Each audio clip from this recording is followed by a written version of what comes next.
The spoon in my hand hovered over the bowl. My granddaughter slipped something to me beneath the tablecloth, a tiny folded tissue. Her small fingers were quivering. I grinned at her automatically, assuming she'd sketched one of her cute little drawings again. She was forever passing me messages with stars and butterflies, but as I opened it, my heart sank. Nana, act like you're ill and leave right away. For a second, I couldn't catch my breath. I just gazed at those letters scrawled in wobbly purple marker.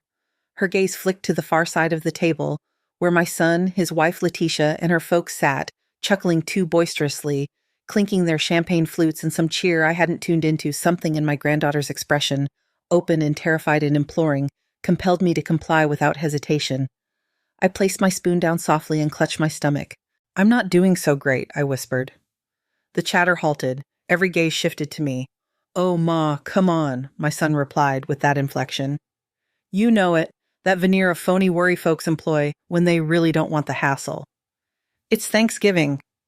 His wife scooted nearer to him, murmuring something I couldn't make out, but I spotted the grin on her mouth. "Before I go on, let me pose a question to you. Where are you tuning into this from at the moment? What's the hour there? Leave a comment and share. I'd adore hearing from you. And if this tale is already gripping you, do me a kindness and tap that thumbs up, forward it to somebody who ought to hear it, and follow so you catch the rest. Because believe me, what I'm set to reveal will get your pulse pounding and your temper flaring. Now back to that supper spread. I reckon I'll head back and lie down," I stated softly. It's been an exhausting afternoon. Nobody volunteered to assist me to my feet. Not my son, not Letitia, not her parents who'd been so amicable all night, except my granddaughter. She rose swiftly, her seat grating on the tile floor. "I'll escort Nana to the vehicle." Her mom began to object. "Honey, we haven't touched the pie yet." But the child's tone wavered as she replied, "Please, only for a bit." That's when it clicked. That's when I sensed something was dreadfully, appallingly amiss. My son flicked his wrist casually. Okay, be quick." I got up gradually, bracing on the table. My knees felt odd, like they were detached from the rest of me. The space abruptly seemed too stuffy, too glaring, too noisy. As I headed to the exit with my granddaughter's tiny palm clasping mine, I sensed their stares on my spine, observing, anticipating. The evening breeze struck me like a jolt as we stepped off the veranda. Chilly, biting, genuine. My granddaughter held tight to my hand. Her digits were freezing, and I felt them trembling. "Nana," she hissed, peeking back at the residents to confirm nobody trailed us. "They were discussing you prior to the meal." My pulse accelerated. "What are you saying, darling?" "They mentioned after this evening you wouldn't reside by yourself any longer." Her words broke. "They claimed they discovered documents, that you authorized something regarding your residence." I halted right there near the lamppost. The overhead bulb buzzed. "Documents?" I echoed. "What documents?" She bobbed her head, tears pooling in her eyes. "They said, you're absent-minded these days, that you can't manage things anymore. But you're not absent-minded, Nana. I know that."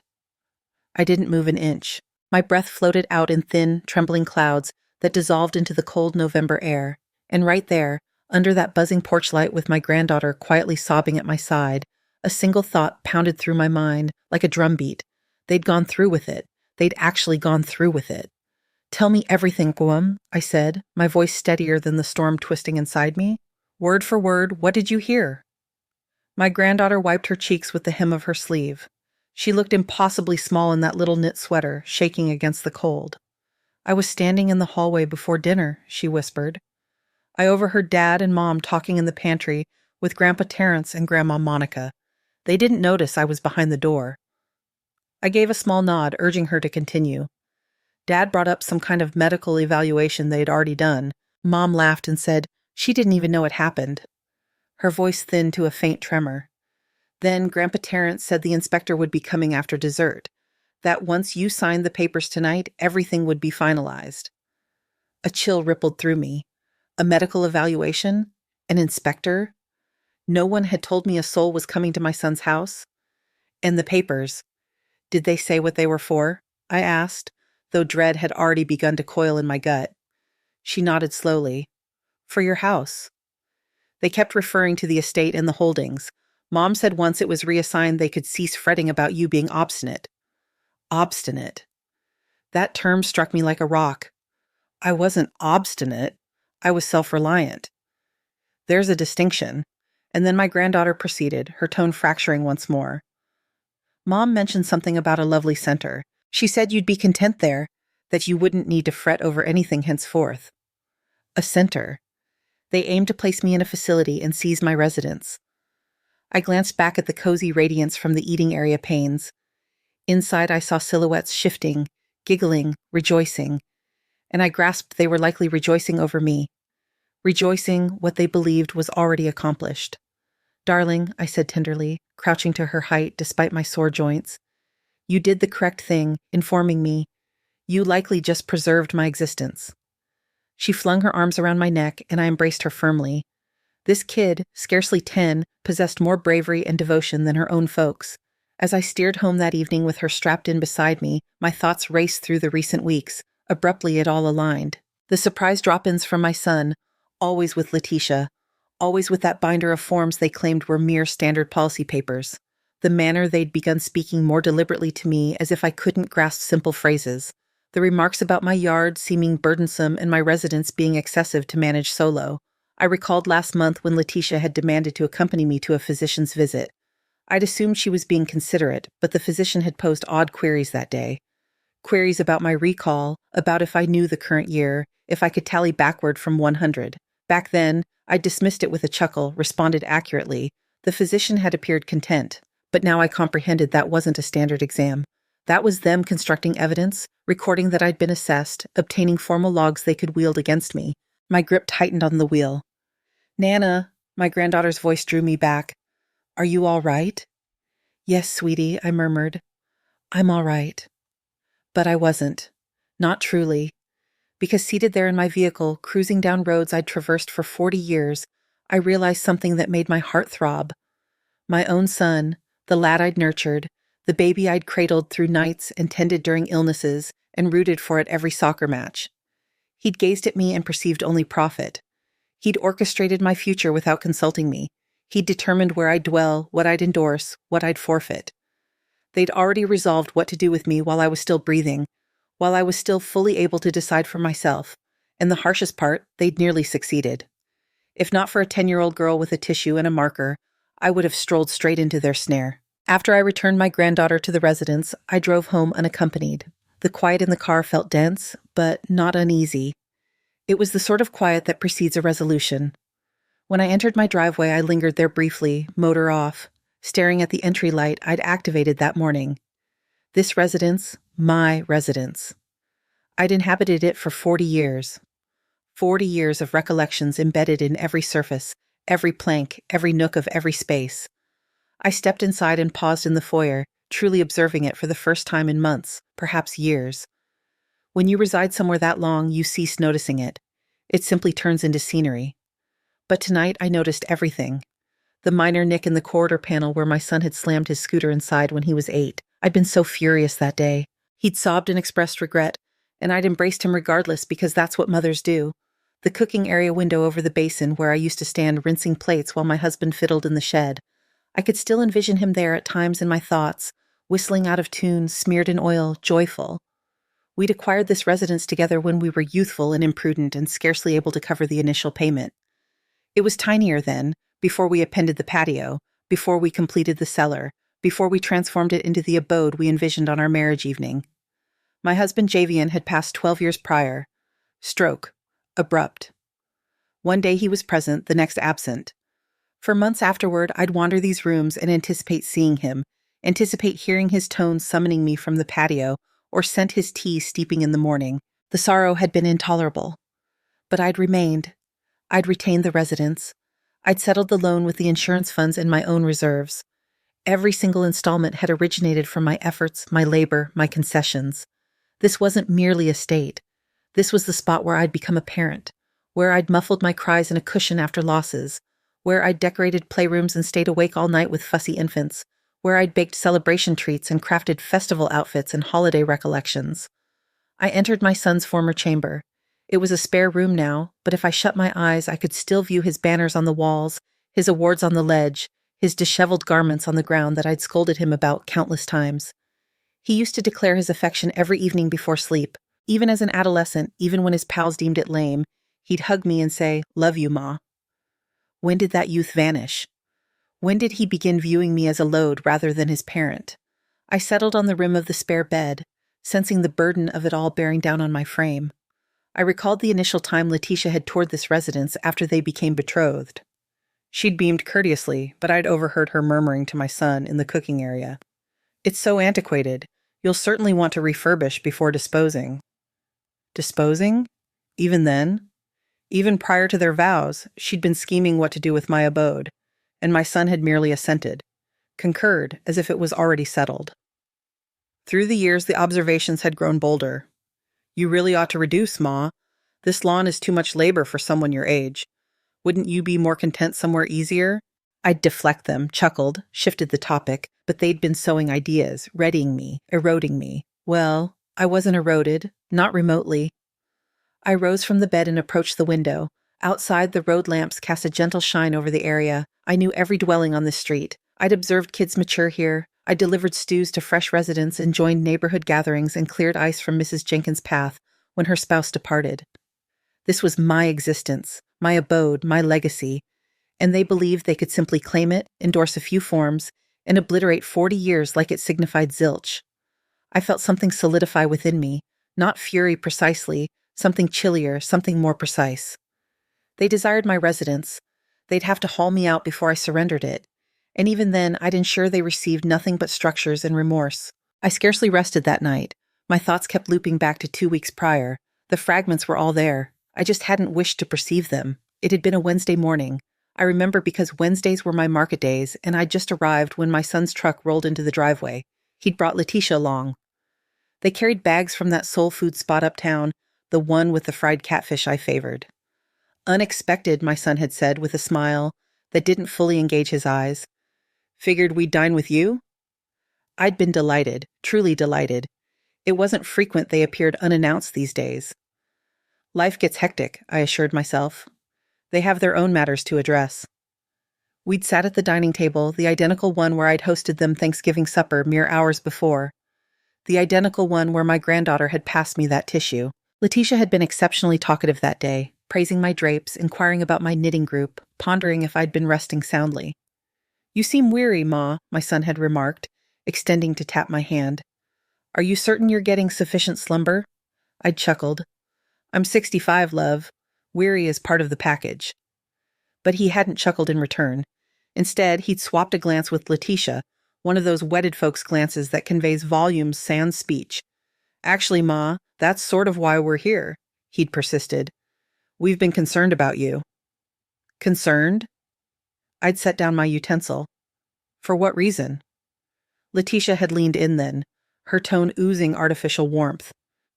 "We just believe perhaps residing solo isn't the securest choice anymore. You're not youthful anymore."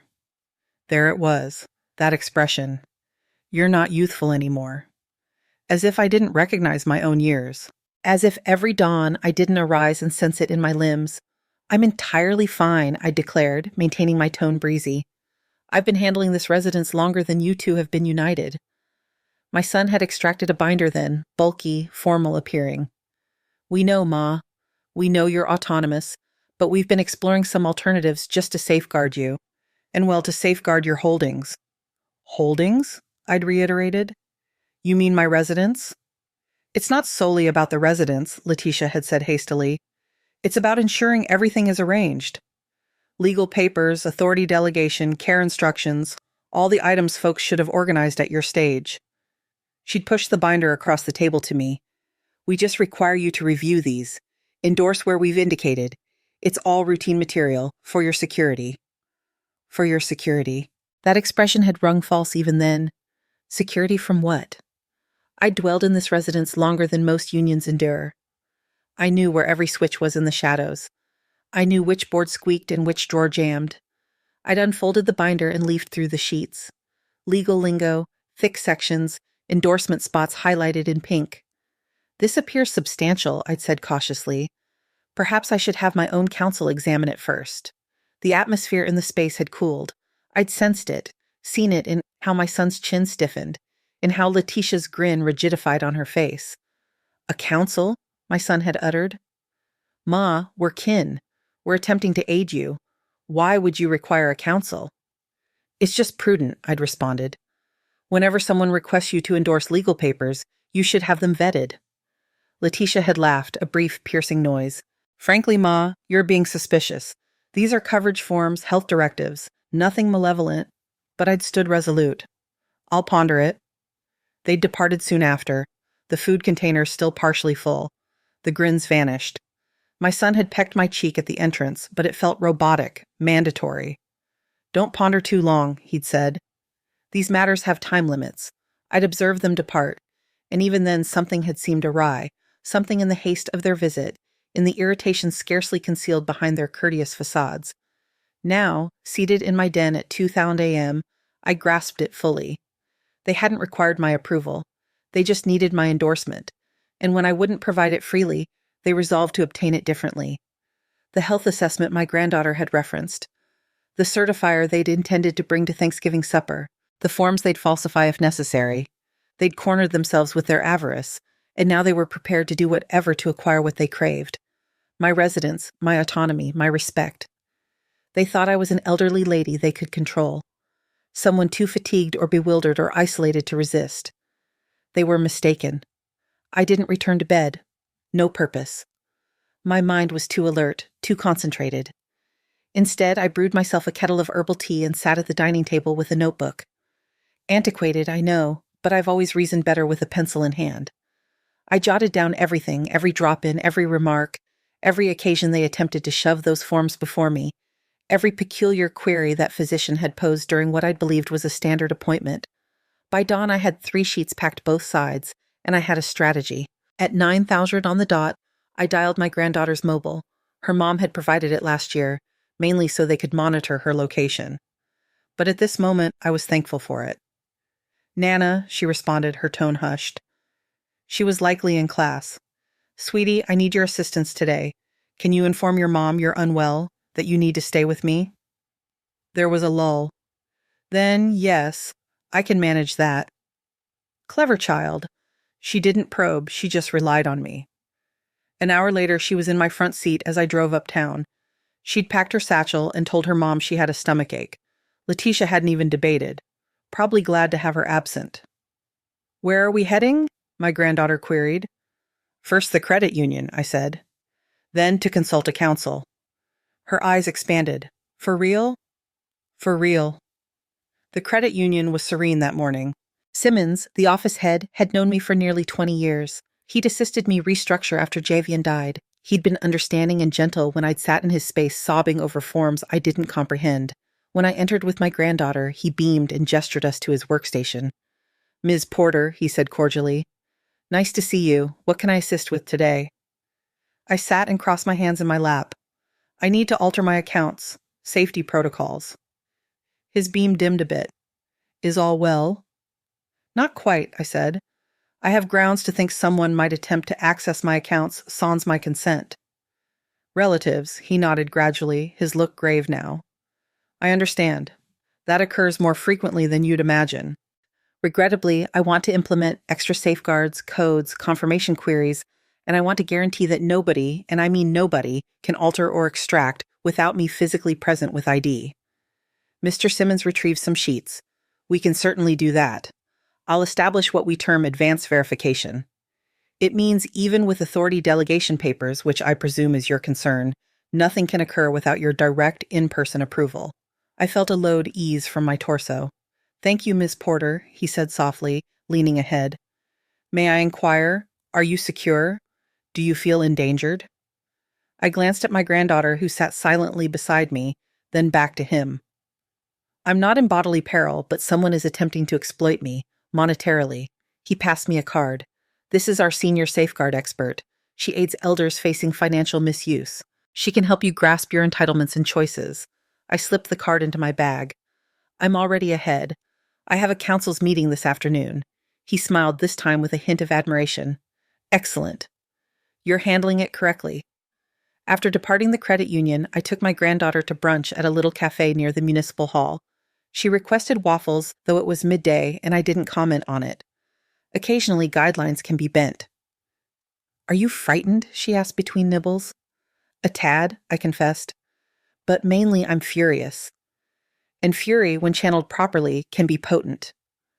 At 2000, we entered the legal firm of Tay Washington, a barrister my neighbor had suggested. Mrs. Jenkins had employed her when her own offspring had attempted something akin 5 years back. Tay was younger than anticipated, perhaps 50, cropped silver locks and keen gaze behind wire frames. She absorbed my whole account without cutting in. I displayed her the jottings I'd made, the chronology, the attempted papers. I informed her about the health assessment I hadn't agreed to, about the certifier they'd planned for Thanksgiving supper. When I concluded, she reclined in her seat and regarded me for a prolonged instant. "Ms. Porter, what you're outlining is classic senior monetary abuse, possibly even attempted deceit if they falsified your endorsement on anything." "Can you aid me?" I asked. She grinned, not a warm grin, a fighter's grin.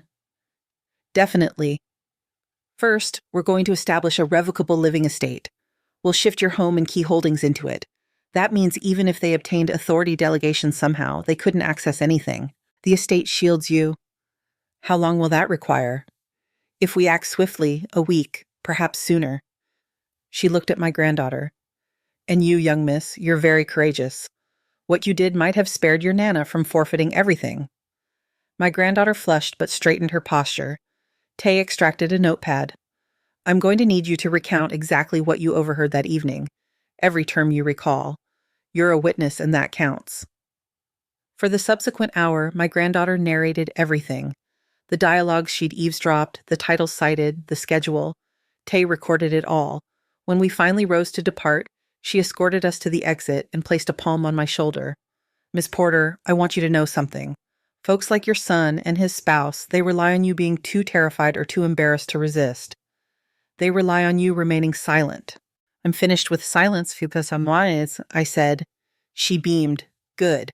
Because we're going to ensure they never access what's yours again." 3 days later, my phone vibrated. I was in the cooking area preparing supper when I saw his name on the display. I let it vibrate twice more before responding, steadying my tone. "Hello, Ma." My son's voice was taut, tense. "We need to converse." "Certainly, love. How are you?" "How am I?" He emitted a sour chuckle. "I'm perplexed, really. Letitia's folks were truly distressed about Thanksgiving. You just departed without farewell, without even completing the meal." I swirled the pan on the burner, keeping my tone airy. "I wasn't well. I thought I noted that." "You could have remained. We would have looked after you." "Looked after me." The sarcasm wasn't missed. "I'm okay now," I said. "Just needed some repose." There was a break. I could hear his respiration on the line, irritated, seeking the proper words. "Listen, Ma, about the other matter. The forms we talked about." "What forms?" "The documents. The ones we delivered a couple weeks back. You said you'd ponder." I opened the cooler, extracted some greens. Calm, steady. "Oh, those. Yes, I've been pondering." His inflection changed, grew keener. And I'm still weighing my choices. "Ma, we don't have time for this." There it was, the restlessness emerging. "These matters have cutoffs, legal periods. If we don't resolve this soon, it gets far more complex." "Complex for whom, monsieur?" I asked. Quiet. "For you," he said at last. "For your safeguard. We're attempting to assist you." I wanted to chortle, to yell, to ask him when he'd ceased seeing me as his parent and begun seeing me as an issue to fix. But I didn't. I maintained my voice composed. "I value your worry." "Do you?" His voice elevated a bit. "Because honestly, Ma, it doesn't seem so. We've been trying to aid you for months and you keep resisting. It's like you don't trust us." "Should I?" The query escaped before I could halt it. Another break. Lengthier this time. "What's that meant to imply?" "Nothing, love. I'm just weary." He exhaled deeply. "Look, the certifier we had arranged for Thanksgiving, he's open to visiting your place this week, Friday afternoon. It'll take 20 minutes max. Just endorse the forms and we can all progress." What exactly am I endorsing? "We've covered this. Authority delegation, health directives, estate shift into a kin estate, routine stuff for someone your age. Someone your age. There it was again. And if I don't wish to endorse? His voice chilled. Then we'll have to explore other avenues, legal avenues. We already have the health assessment indicating you're undergoing mental deterioration. We have recorded proof of absent-mindedness and weak judgment. If you won't do this freely, we can have you deemed unfit. My hold tightened around the device. There it was, the menace exposed. But instead of dread, I felt something else. Lucidity, assurance. I see, I said softly. Ma, we don't want it to reach that. Just endorse the forms. Make this simple. Who's the counsel aiding you with this? I asked. You referenced Letitia's relative. Yeah, Marcus. He focuses on senior law. He says this is the optimal way to shield your holdings from care facility expenses later. Care facility expenses? They'd already decided my destination. Well, Apis, I said, infusing a tone of surrender into my voice. I suppose you're correct. I have been feeling scattered lately. I could almost sense him unwind on the line. See, that's positive, Ma. That's really positive. So, Friday suits. Let me verify my schedule and ring you back. Don't delay too long, Marcus says. The period for doing this freely ends soon. I comprehend. Good. His voice softened a tad, adopting that artificial fondness again. I'm pleased you finally comprehend. We're doing this because we care for you. I gazed out the window at the yard I'd cultivated, the shrubs I'd seen flourish, the abode I'd constructed. Yes, I said gently. I comprehend perfectly. After I disconnected, I stood there momentarily, device still in hand. Then I contacted Tay Washington. They're planning to arrive Friday, I informed her, with falsified papers and warnings. Ideal, she said. By Friday, your estate will be submitted and noted. Let them arrive. Let them attempt. They didn't hold until Friday. On Thursday morning, I heard a vehicle door bang in my driveway. I peered out the pane and saw my son's blue SUV. Him and Letitia, both in professional attire. She was toting that same bulky binder. They were coming to surprise me, to catch me unprepared. I nearly grinned. I opened the door before they could rap. This is unexpected. My son appeared uneasy. Hey, Ma. We were nearby and thought we'd drop in. Spare you the effort on Friday. How considerate, I said, moving aside. Enter. They passed me into the den. Letitia placed her bag and the binder on the side table with a gentle thump. We brought the papers, she said cheerily. Marcus reviewed everything.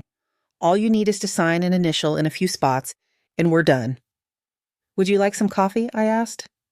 My son waved off. We're good, Ma. Let's just finish this. I sat in my recliner, the one Javen used to peruse the journal in every Saturday dawn. They sat on the sofa opposite, the side table between us like a combat zone. Letitia opened the binder and laid out several papers before me. Sheets upon sheets of legal text, endorsement lines flagged with colorful stickers. This one is the authority delegation, she clarified, indicating. This grants us power to manage your finances and make health choices if you're incapable. And this one, my son added, pushing another paper forward, shifts the residents into a kin estate for inheritance planning to evade probate. I lifted the first paper and feigned reading it. Let them believe I was deliberating. It's a lot to absorb, I said leisurely. We know, Letitia said, her tone cloying. That's why we're here to assist, to clarify anything you don't get. I set the papers down and regarded them both. Really? Regarded them? My son evading gaze, Letitia with that rehearsed grin. Before I endorse anything, I said, I have a query. Of course, my son said. When were you intending to inform me about the health assessment? His complexion blanched. What health assessment? Letitia said rapidly, but her tone was too shrill, too protective. The one you organized without my awareness. The one where the physician asked me all those queries about my recall, my mental capacity. I leaned forward a tad, the one you're planning to use to demonstrate I'm unfit if I don't endorse these papers willingly. The quiet in the space was overwhelming. Ma, I don't know what you're referring to, my son began, but I raised my palm. Please don't demean my intellect. Letitia's grin vanished. Look, we were just being diligent to ensure you were fine. To construct a case against me, you mean? My son rose. This is absurd. We're trying to aid you, and you're behaving suspicious. Sit, I said softly. Something in my inflection made him hesitate, made him reseat. I reached beside my recliner and extracted my own binder, thicker than theirs. I placed it on the side table between us. What's that? Letitia asked. Legal submissions I made last week, I said composedly. With my barrister? My son's chin tensed. What barrister? Tay Washington. Maybe you've heard of her. She focuses on senior law, particularly shielding elders from monetary exploitation. I opened the binder and pushed a paper toward them. This is a revocable living estate. My residence, my savings, my holdings, they're all secured now. Even if you somehow secure authority delegation, you can't touch any of it. Letitia grabbed the paper, her eyes darting wildly. You can't do this without discussing with us. Actually, I can. It's my estate, my funds, my existence. But we're kin, my son said, his voice wavering a bit. Kin doesn't falsify endorsements, Boyan, I replied. Kin doesn't attempt to have their parent deemed unfit so they can pilfer her abode. We weren't pilfering anything, Letitia barked. We were shielding your holdings. I extracted another sheet. This is intriguing. It's a report from a script expert. She compared the endorsements you filed to the district last month with my genuine endorsement. My son's face shifted from pale to ashen. Turns out they don't align, I continued, which means you attempted deceit, falsification, both offenses. We didn't falsify anything, Letitia said, but her hands trembled now. Then explain how papers with my alleged endorsement were lodged at the district clerk's office when I never endorsed them, when I never even viewed them. They glanced at each other, snared. My barrister has duplicates of everything. I said, the falsified papers, the health assessment I didn't agree to, the chronology of your visits and efforts to manipulate me. I paused. And she has a witness account from someone who overheard you orchestrating all this. Who? My son insisted. I didn't reply. Didn't need to. Letitia rose suddenly. This is mad. We were trying to aid you. Aid yourselves, perhaps. I rose too, walked to the door, and opened it. I think it's time you depart. Ma, my son said, his tone beseeching now. Don't do this. We can resolve something. We could have, I said, if you'd inquired instead of schemed, if you'd treated me like an individual instead of a barrier. Letitia seized her bag and marched to the door. My son trailed more slowly, glancing back at me with something between rage and despair. At the threshold, he halted. You're erring. No, I said softly. You erred. You should have known better than to undervalue me. They departed without further speech. The door shut behind them with a gentle snap. I stood there briefly, listening to their vehicle ignite and depart. Then I returned to my recliner, sat, and released a long, gradual breath. It was finished. The residents felt altered after they left. Hushed, but not in a solitary way, in a tranquil way. I called my granddaughter that night and asked if she could stay overnight. Her mom consented without pause, probably relieved to have her away while they coped with their shame. When she arrived with her sleepover pack, I had warm cider simmering on the stove, the type with fresh apples and spices, not the mix from a box. We sat at the dining table, vapor ascending from our cups. Did they come? She asked. They came. What occurred? I reached over and clasped her hand. You rescued me. That's what occurred. Everything I managed to do, I did, because you alerted me that evening. She gazed at her cider. I was so terrified. I thought maybe I shouldn't speak, that maybe I misheard. But you trusted your gut. That's valiant. Are you angry with them? She asked, looking up at me with those broad, earnest eyes. I considered that for a moment, truly considered it. No, I said eventually. I'm not angry, I'm let down, and let down differs from anger. Anger flares hot and diminishes, but let down lingers. It alters how you view someone. She nodded leisurely, absorbing that. Will they return? They might attempt, I said, but if they do, my barrister will manage it. I don't have to confront them directly anymore. The law will handle that for me. She sipped her cider, got a little foam on her upper lip. I reached with a cloth and wiped it off, and for a moment we both grinned. That night she slumbered in the spare room and I rested better than in weeks. The correspondences began arriving about a week later. First from their barrister Marcus, a formal request for reevaluation of kin asset allocation. My barrister Tay replied with an equally formal note explaining there was nothing to reevaluate. The estate was legally shielded, and any further pestering would lead to a no-contact order. Then came a note from my son, scripted by hand, 3 pages of how wounded he was, how I'd misconstrued their aims, how they were only trying to assist. I read it once and stored it, didn't reply. 2 weeks after, they appeared at Temple. I saw them enter during the opening song, slipping into a bench near the rear. Letitia had her arm on my son's, both in their finest attire and their most devout looks. After the gathering, they tried to near me in the community room. My son opened his mouth to talk, but I merely beamed, took my granddaughter's hand, and walked by them. Folks notice things in tight-knit groups. Murmurs begin. Why doesn't she speak to her son anymore? Did you hear what they attempted? Can you envision your own parent? I never uttered a word against them. Never needed to. The truth has a way of emerging on its own. A month elapsed, then 2. Their calls ceased. The notes ceased. They finally realized there was nothing left to claim, nothing left to control. Last evening, I stood by my sleeping chamber window overlooking the rear yard. The garden required tending. The barrier needed coating. All the small chores that accompany home ownership. But they were my chores, my abode, my decision. My device hummed on the bedside. A message from my granddaughter. Good night, Nana. I love you. I'm glad you're secure. I typed back gradually, my seasoned fingers awkward on the tiny keys. Thanks to you, I am. When I switched off the lamp and slipped into bed, I reflected on all that had transpired, how near I'd come to losing everything. Not just the residence, but my self-reliance, my honor, my entitlement to live my life on my terms. For years, I'd held that kin was paramount, that blood bonds were indestructible, that affection would always defend, but I learned something vital these past months. Sometimes the folks who cherish you most aren't the ones you're linked to by blood. Sometimes it's a 10-year-old girl with a tissue and the valor to speak the truth. And sometimes endurance isn't about resisting loudly and fiercely.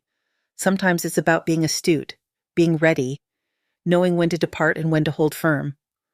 I thought retribution would feel explosive, gratifying in some theatrical manner, but it didn't. It felt like quiet, the sort of quiet that follows a tempest. When the gusts cease roaring and the downpour stops, and you realize you're still upright, still present, still home. Before I wrap up, I want to hear from you. What would you have done in my position? Have you ever had to confront kin? Share your ideas in the comments below.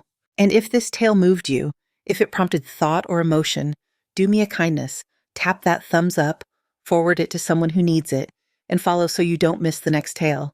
Because existence has shown me that sometimes the tiniest voices bear the grandest truths, and your voice counts too. Good night, and thanks for tuning in.